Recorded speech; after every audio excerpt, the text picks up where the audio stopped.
somebody else asked me when they saw me tonight,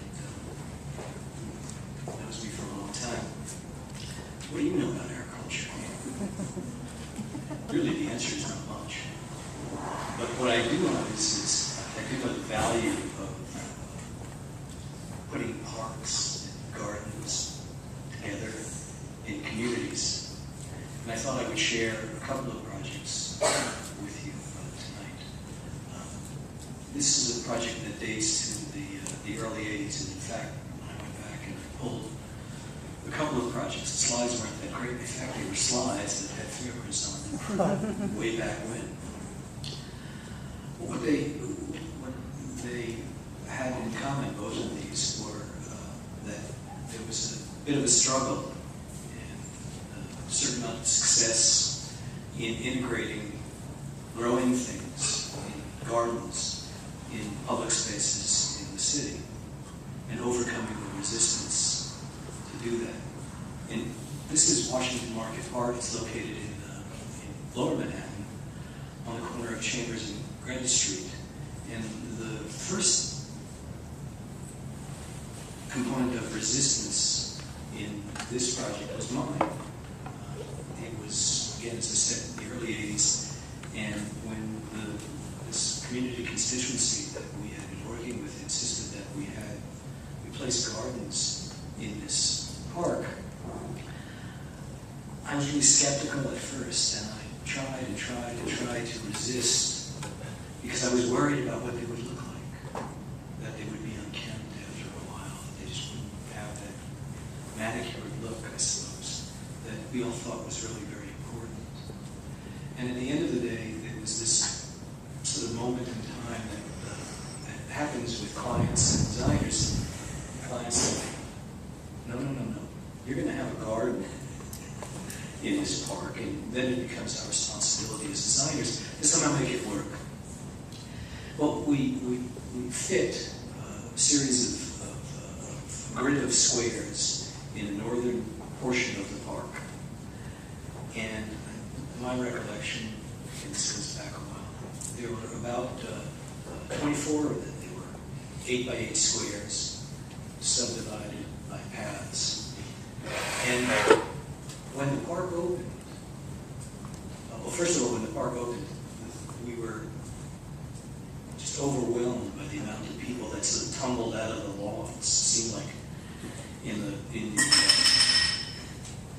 the late 70s and the early 80s, people were stuffed in lofts, making kids, and then when the park opened, people just sort of tumbled out of the lofts and occupied Washington Market Park. But one of the things that really overwhelmed us and taught us an incredible lesson, was the value that people placed on these little gardens at the lower left-hand corner of the frame. And this is the shot, and you can see Greenwich Street is still under construction. And what happened was people occupied, and Colin, this is Confessions of Colin tonight. Colin has confessed to being one of the folks in the Tribeca community that occupied one of those garden plots early on. But one of the things that we found, and we've used, and we continue to use in our design, is and this is again in my own sort of definition of sustainability. I never looked at defining sustainability in terms of ecosystems or ecology, but in somehow developing a relationship between a place and a people, so that by engaging them and allowing them to take ownership of a place, they would help to sustain and watch over that place. And what's happened over the years, and still at Washington Market Park, is that the group of folks that took these gardens helped to ensure the survival and the success of the park on a long-term basis. And so the idea that you actually were making things or growing things that were edible was really a byproduct of the garden in the park. It was much more important to us to engage people so that they would provide a measure of protection. Another project is in the Bronx at Eagle Avenue, and was an old park that we renewed. Again, this was a bit of a struggle back in the early days of our relationship with the Parks Department. That was pretty short. We renovated this public park. It had an existing comfort station, which you can see with the longest shadow, and an empty lot adjacent to it. And again, one of the things that we felt was really important, and something that we dug our heels in at the Parks Department, this goes back again to the early 80s, was that in this neighborhood in Melrose, in the Bronx, and this is adjacent to the next project I'm going to share with you, that it needed to have a measure of constituent support. And one of the ways to do that was not just a children's playground, but a set of garden allotments. The place has been renovated recently, as all of these neighborhood open spaces always had a very limited shelf life in terms of their design lives, because communities change. But in visiting this one recently, what survived is the garden. I think that says a lot.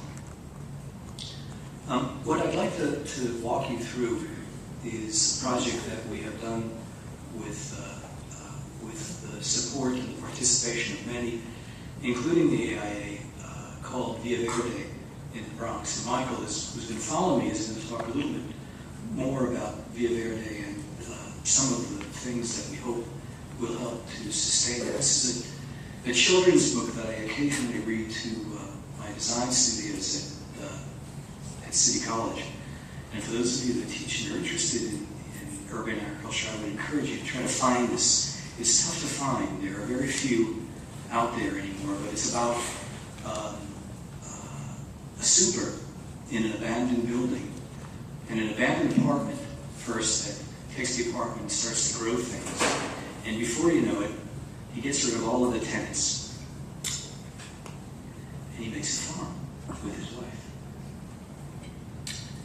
And of course, there's trouble looming on the horizon when Fat Mr. Rental, that would be W-R-E-N-T-E-L, who is the owner of the building, comes to discover that his real estate property has become a farm.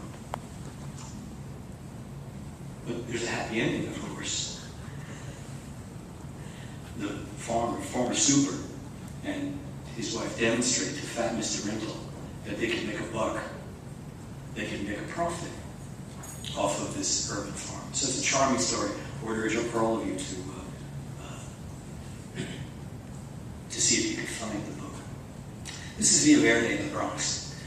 Via Verde is I think, an incredible story. It's the result, as I said, of a collaboration of many, including our architecture collaborators, Grimshaw and Datner, our development partners, who encouraged us every step of the way, and that is the Jonathan Rose companies and Phipps Housing. The notion here is that there's a sense of connection, not the notion, there is a sense of connection between the ground and the roof. And that connection is manifested in an overt path that moves you from the ground, spiraling up to, in this particular case, the 8th story of rooftops in this project. This is a longer view looking to the project through an opening, and if I to do this, because I never know if I'll screw this up. How do you make the pointer red? Is this? Ah, there you go. So this is this opening. It is a series of buildings that form around the space, and a set of rooftops, which you'll see in a moment, that go up and up and up and up, across and up and up and up to the top. So let me walk you through that. So we come into the ground level courtyards, through a series of openings that have been, in the courtyards themselves, have been formed as a result of both program and desire and design, and of course the final arbiter of these things, the fire department.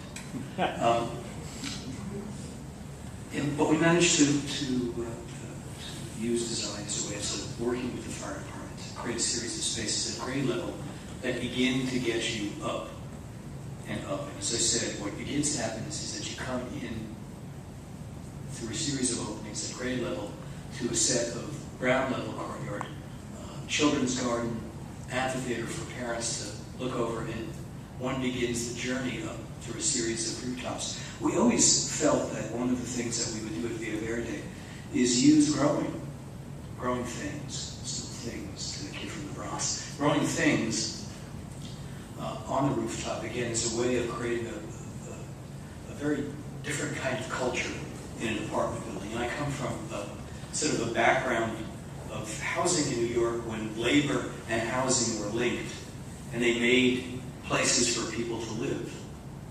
And we've kind of lost that. And by using labor and people from a union to come together in housing, there was this idea that everybody kind of worked together for the common cause. And to a certain extent, I would hope that one of the common causes here at Via Verde are these gardens that we have built on rooftops. So one moves up a set of steps to a series of boxes. Again, we had the benefit of being able to load this new roof. We had to be careful we couldn't load it too much because, again, I think one of the things that there was always that concern that I think your expressions and relationship with the real estate community has always kind of found itself in this idea of weight and waterproofing and so forth. But all of those things were overcome. And we felt that if you planted, you should use some of those spaces for production. So this is a bosque of fruit-bearing trees. And this is what it looked like a couple of days ago. So we're starting to begin to get to a point where we can harvest. And so we don't only see this as a place to harvest and to make apple pies, but for kids to duck apples at Halloween, those kinds of things. So to begin to create a whole calendar of activities throughout the year that are not just about growing and harvesting, but about creating a sense of community. We have worked with Grow NYC on the initial planting. And the largest rooftop is, in fact, the place that we have planted and is producing. And this, again, is a shot of what it looked like a couple of days ago. So our vegetables are not necessarily from central casting. They're actually growing. Again, in a project like this, all of the roofs are accessible, so we had to manage accessibility issues. Each one of these plots is accessible. So from a design standpoint, they're far enough away that if someone who lives in this development and is wheelchair bound, they can easily move from plot to plot to plot and space to space to space. And that's really quite important as well. And again, as I said, this is what it looks like as it sequences the spaces from the ground, walking from the courtyards at street level, up and up and up and over, and then up to a series of less accessible rooftops, but more traditional green rooftops. So there is this spiraling of accessible roof that was central to the design, central to the approach of moving from grade to rooftops, places in the sky. One of the things that I went back and I found was something that we did I looked at this dates from 1982, so it's 30 years old. We ran a program called the Interim Site Improvement Program. And in a very, very short period of time, in vacant lots all over the city was a very, very different place in the late 70s and the early 80s. It was a very different place. agency, HPD, in charge of a lot of the urban renewal areas, took on the challenge of implementing lots, the design of lots. We had a very standard palette of design elements in each of those lots, children's play, benches, and so forth. And in many of them, one of the component pieces, and again, before urban ag was on the tips of everybody's tongue, we felt that we needed to have gardens in each one of these little lots all over the city. Not necessarily for production, not for the production of food, the growing of food. It was really a byproduct of the design of these spaces for gardens, but more as a way to begin to involve people in their communities, to watch over these spaces. And we found after a while that since a lot of these spaces were chosen politically, which was shocking, that we needed to develop this manual. And again, one of the things, and this is where I think I'll yield to you, Michael, is we felt we needed to help our community constituents better understand what their responsibilities were, what they needed to do on a monthly basis in order to maintain and upkeep their gardens, both from the standpoint of growing things and scheduling that, and also from the standpoint of general repairs. And surprisingly enough, it was reasonably successful. Many of the gardens survived and many did not. And later they became this sort of source of controversy in the Giuliani administration, that tug of war between public open space or public open space and housing and communities. But many have, I'm happy to say, many have survived and sustained those communities and helped transform those communities that they were located in. So again, I think, just to bring this to a close, this presentation is less about science and more about the relationship of people and